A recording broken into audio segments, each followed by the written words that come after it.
எல்லாருக்கும் வணக்கம். நாங்க ஏடிஎம் யூத் பேண்ட் அண்ட் choirோட தீபாராதனா. அக்கா நம்ம என்ன பண்ண போறோம்? நம்மள பாட்டு பாட போறோம்.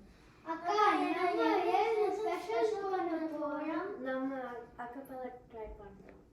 நம்ம எதுக்கு இந்த தடவை ஒரு டீமா பண்ணக்கூடாது? ஆமா, நம்ம பெண்களை பத்தி பாடலாமா? சரி, நம்ம பெண்களை பத்தி பாடலாம். சரி, அதெல்லாம் இருக்கட்டும். இந்த ப்ரோக்ராம் எப்ப நடக்குது?